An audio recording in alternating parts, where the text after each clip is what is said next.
Hey there and welcome. In this episode, I've gathered some of the most horrifying last selfies of people before they get attacked by animals. From a Florida boat deck where a bull shark was dragged on board for a selfie, to a South African lion enclosure where the handler walked away the moment the attack began. But first, let's get into the first story where a teenager got too close to a shark for a selfie. It was the 3rd of August 2016, and the Gulf of Mexico, off the coast of Pensacola, Florida, was sitting under the full weight of a late summer afternoon. The water was warm and flat, the kind of day that makes offshore fishing feel like a casual afternoon rather than an excursion into open water where things are genuinely unpredictable. A charter vessel with 5 teenagers on board had been out for several hours when the situation changed. Zephyr Mallow was 17 years old. He worked part-time cleaning charter boats at a local marina and had developed a modest online following by filming himself and his friends in situations that were designed to look reckless. That was the product he was selling: fearlessness, or at least the convincing performance of it. The content had given him a local reputation, and that reputation had become something he maintained deliberately, even when it pointed directly toward things he should have stopped doing. The group had been fishing when they accidentally hooked a juvenile bull shark. It measured just over 6 feet long, not an adult, but the word juvenile in this context means something specific and should not be misread as small or manageable. Bull sharks are among the most physically powerful shark species relative to their size. They have a short, stocky body plan built for generating force rather than sustained speed. Their jaws are disproportionately wide, and their bite force relative to body size ranks among the highest of any shark species. They do not lose consciousness quickly when removed from the water. I know these animals.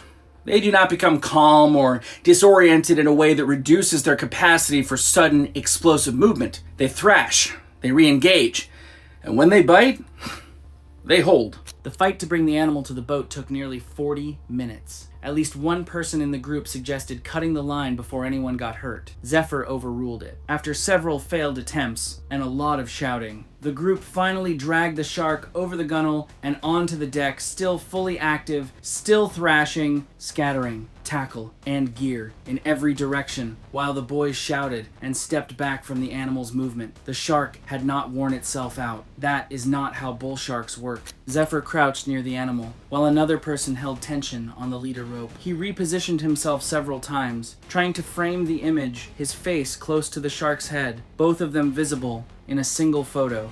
Now, I think many teenagers are being reckless nowadays, especially when it comes to getting footage or selfies and sharing it online. Things like this may look harmless, but you do not know when an animal might snap. He was leaning over the animal's jaws when the shark whipped sideways and bit into the side of his throat and lower jawline. The bleeding was catastrophic. The vessel was offshore. His friends tried to shove the shark back into the water and radio for help simultaneously. Rescue crews intercepted the boat before it reached shore, but Zephyr had already lost too much blood. He died before the vessel reached the marina. Phone footage captured portions of the incident, the shark still active on the deck, Zephyr repositioning near it enough that investigators could piece together the sequence of decisions and what each of them had ignored. Nothing about the shark's behavior that afternoon was outside what bull sharks do. It had been pulled onto a boat, pinned, and surrounded. The thrashing was not a warning. It was the only response the animal had available. The outcome had been assembled one decision at a time, and each of those decisions had been made by a person who understood,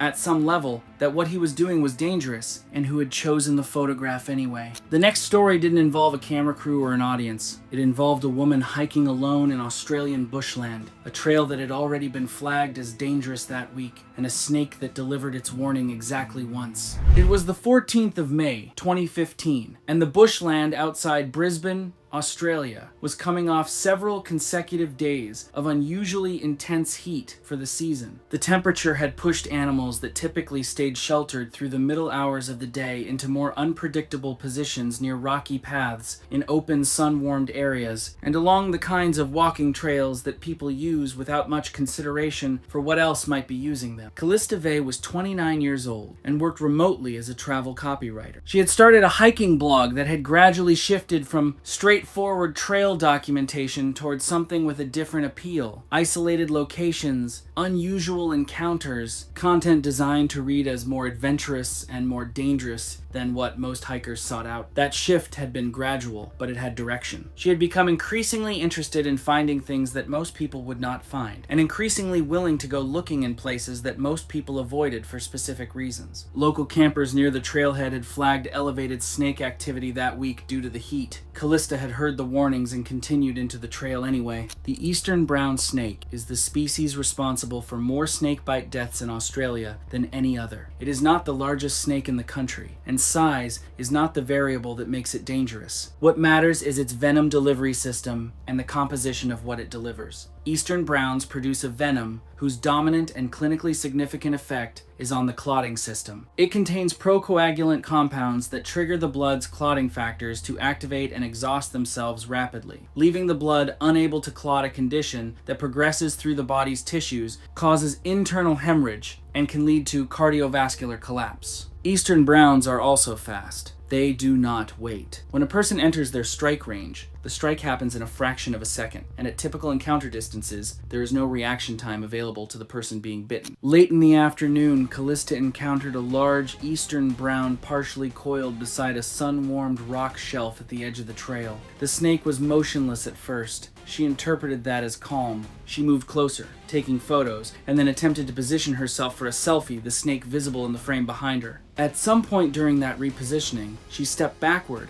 and crossed into the animal's strike range. The snake bit her lower leg and retreated into a nearby brush. She continued moving after the bite. Phone records indicated she kept filming for several minutes. The bite had not produced immediate, dramatic pain, a characteristic of eastern brown envenomation that routinely misleads people into underestimating what has happened to them.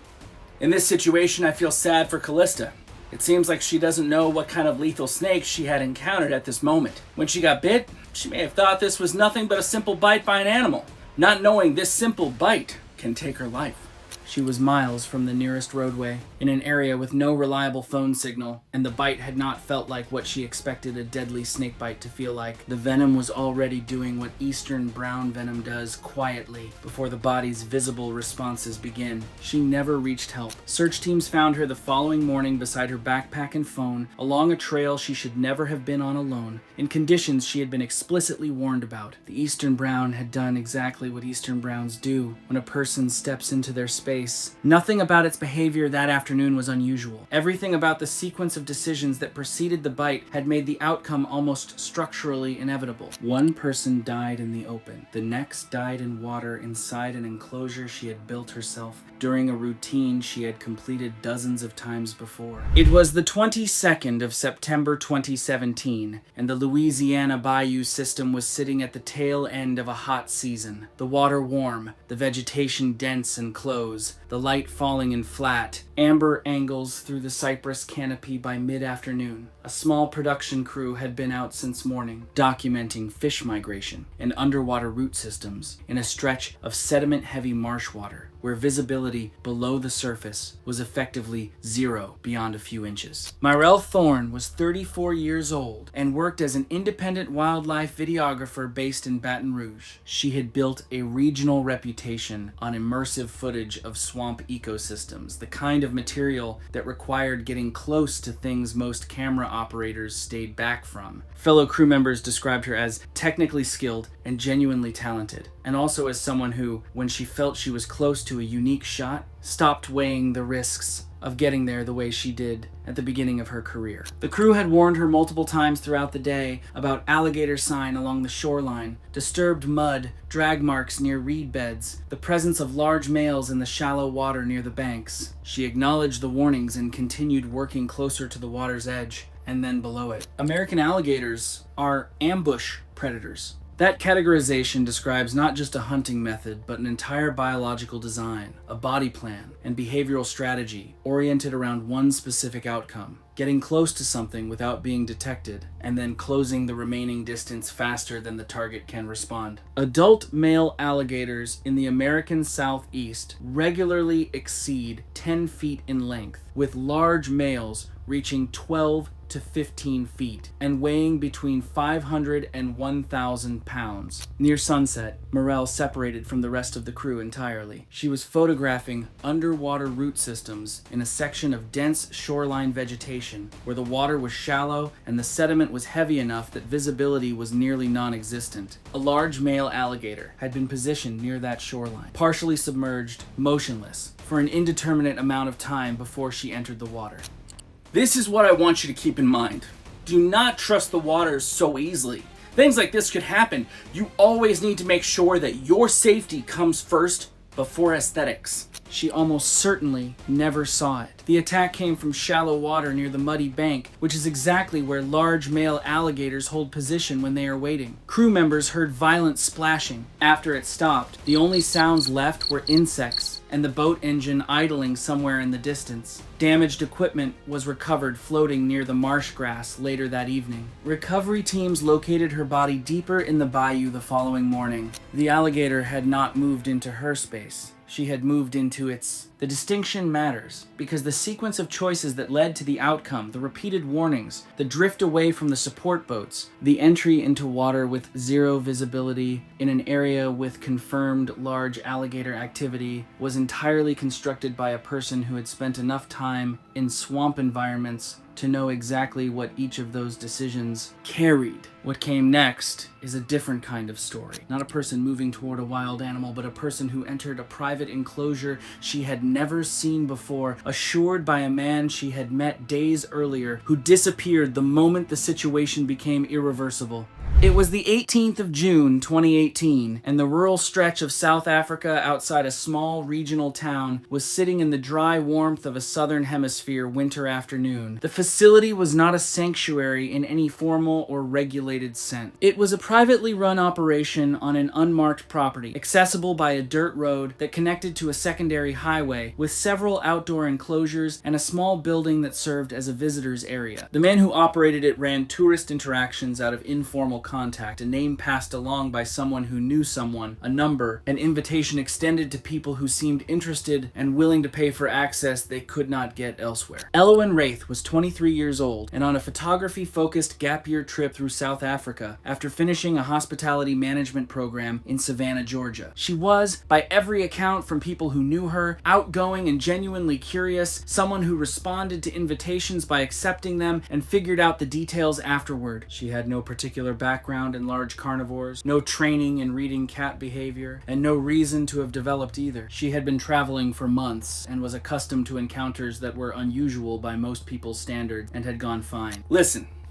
The man had told her the young adult male lion inside the enclosure was accustomed to people. That was the whole of the safety briefing. And for me, I don't trust that. African lions are the second largest big cat species in the world. Adult males in their prime weigh between 330 and 500 pounds and carry nearly that entire mass in the chest, shoulders, and forelimbs, the parts of the animal involved in a predatory lunge. They are not domesticated. Captivity does not alter the underlying behavioral architecture of a large predator. What changes with human exposure is the threshold for fear response. Lions that have spent time around people are less likely to flee, which is a different thing from being safe. The behavioral signals that precede an attack in a captive lion are the same ones that precede an attack in the wild. A fixed gaze, a lowering of the head and shoulder line, a tail in steady lateral motion, flattened ears, a posture that shifts the animal's weight toward its hindquarters. These are not subtle. They are the body language of an animal that has committed to a decision, and they appear clearly and in sequence before the animal moves. The lion had reportedly been rotating through tourist interactions for several hours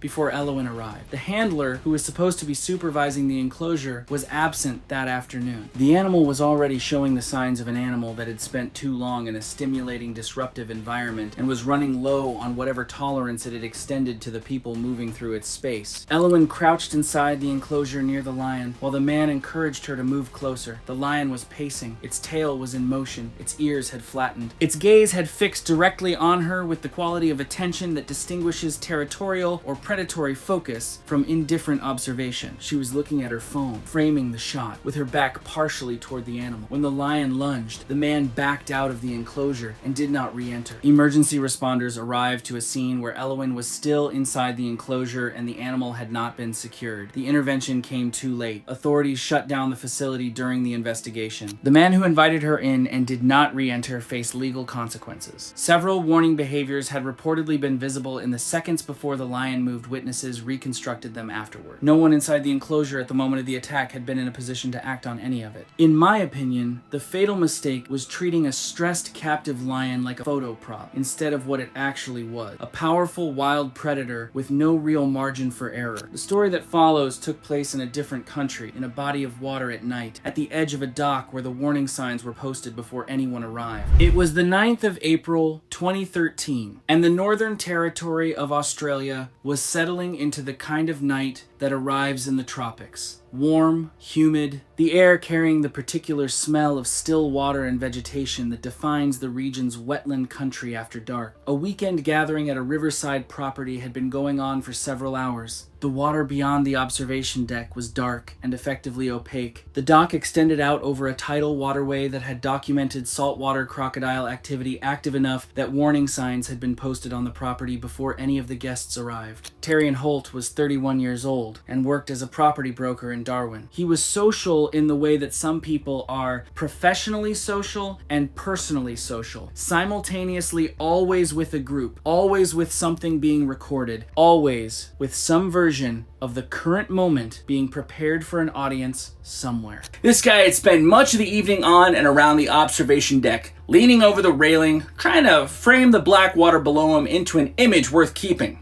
So, I wouldn't exactly think that something could happen either. Saltwater crocodiles are the largest living reptile species on Earth. Adult males in the Australian Northern Territory regularly exceed 15 feet in length and can weigh upward of 1,000 pounds. They are ambush predators of extraordinary capability, patient, cold-blooded, and capable of remaining motionless in dark water for extended periods while appearing to be nothing more than a shadow beneath the surface. Saltwater crocodiles in Australia have been documented approaching occupied structures at night docks, boat ramps, areas of human activity near water with no visible movement and no vocalization. The attack, when it comes, is not preceded by any observable warning behavior. Terrian was leaning over the railing of the dock, extending his phone outward over the water to capture the reflection of the lights on the surface below him, when a large saltwater crocodile rose from directly beneath the dock, seized him by the shoulder and upper chest, and pulled him violently into the water. The time between the crocodile becoming visible and Terrian hitting the water was not enough for anyone on the dock to intervene. Friends heard the impact and saw movement near the surface briefly, before the water went still. Rescue crews recovered his phone near the edge of the dock. The crocodile was never found.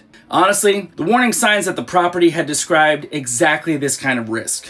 They were specific enough that anyone who read them and then chose to lean over the railing over dark water at night had made a calculation that the risk described did not apply to the current situation or did not apply to them, was acceptable for the purpose of getting the image they were trying to get. That calculation was wrong in the specific, irreversible way that only becomes obvious. What follows is a story about a different kind of border crossed, not a warning sign ignored, but a physical barrier moved through on purpose in a facility that had already flagged itself as worth avoiding.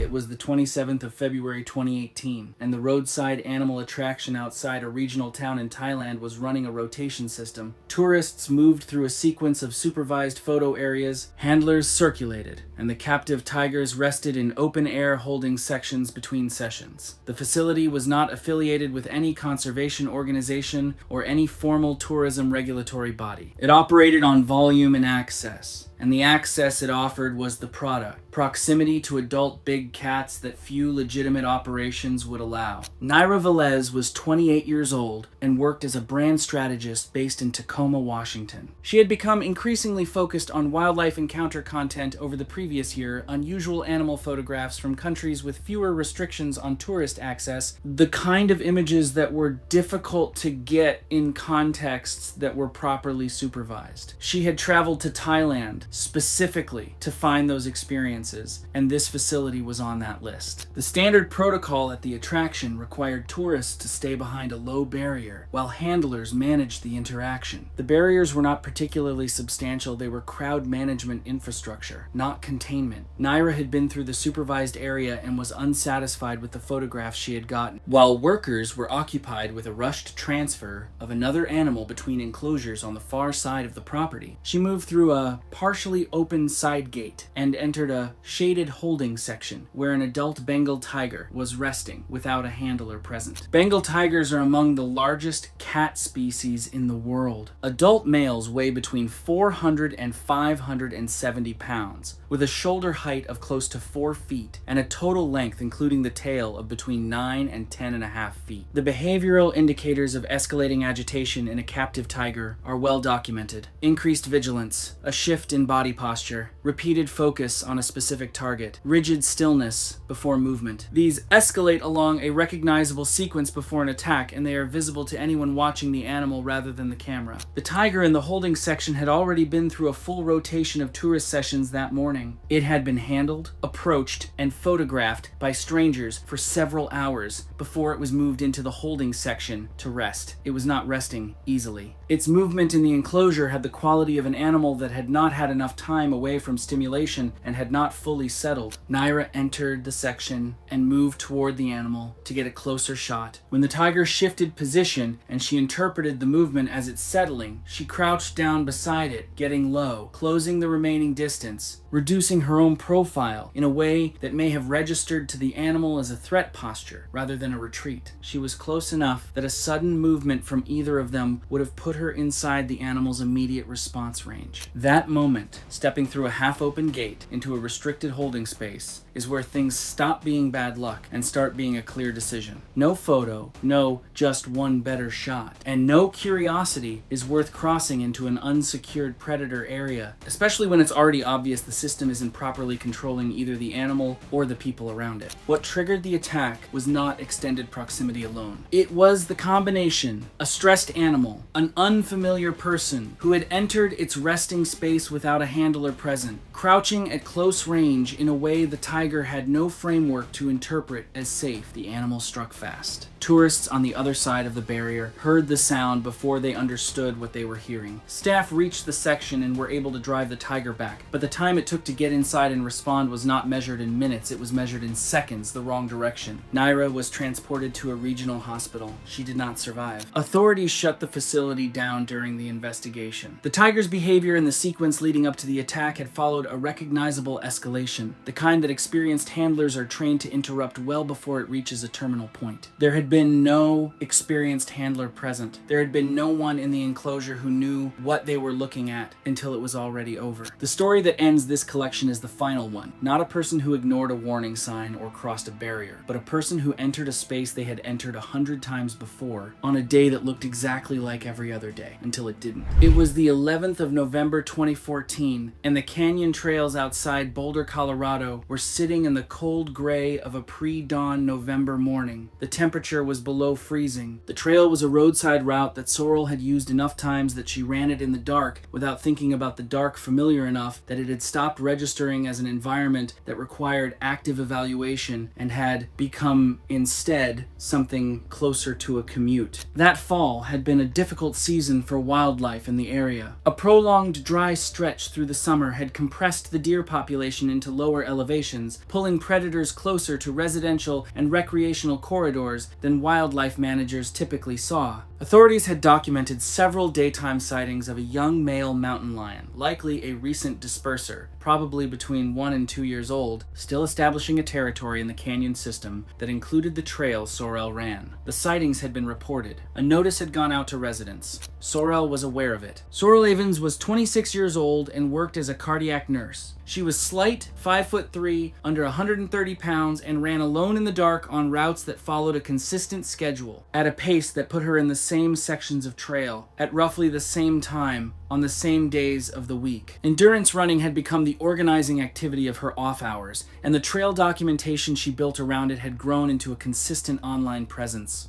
She was disciplined in her professional life and increasingly committed to pushing the limits of both distance and terrain in her personal one. People who knew her described her as someone who did not respond well to being told she was doing something that carried risk. She had heard the warnings about the lion sightings. She had continued running the route anyway. That decision to treat a documented predator warning as background noise to routine is where normal familiarity crosses into avoidable exposure to a risk that had already been clearly signaled. Mountain lions do not hunt the way people who have not encountered them tend to imagine. They are ambush predators. They do not typically follow a moving target at length. Instead, they use terrain and cover to position themselves ahead of or adjacent to a moving target, remaining still in concealment until the distance has closed to the point where a short, explosive burst can close the remaining gap before the prey has time to react. Young, dispersing males operating in unfamiliar terrain and with incomplete hunting experience are documented to show bolder behavior toward humans than established adults, not aggression in the territorial sense, but a reduced threshold for treating a smaller moving target as prey. From what I know, a slight person running alone at night on a predictable route through canyon terrain with dense brush cover on both sides represents exactly the profile that fits within a young lion's prey recognition parameters. Sorrel stopped partway through her run to document her progress. A brief pause, a phone raised. The lion had positioned itself in the brush adjacent to the trail at some point before she reached that section, using the canyon terrain the way canyon terrain is built to be used, by something that does not want to be seen until it decides to move. The attack came within minutes of her stopping. Evidence at the scene indicated she had detected movement behind her and attempted to run toward the roadway. A young lion in unfamiliar territory does not break off that kind of pursuit. It overtook her on the trail. Passing drivers noticed signs of disturbance in the early morning light and called authorities. Her body was found farther off the path. The mountain lion had used the terrain the way the terrain was built for cover, concealment, and a target moving predictably through a fixed route in the dark. A young, dispersing male in a drought year, in a canyon corridor where deer had been pushed lower and lion sightings had already been documented in the pre-dawn hours, with a small, isolated runner on a predictable schedule, none of those variables had to be in place for the run to feel normal. All of them were. The person running through those conditions had weighed them against the value she placed on continuing and had decided the run was worth it.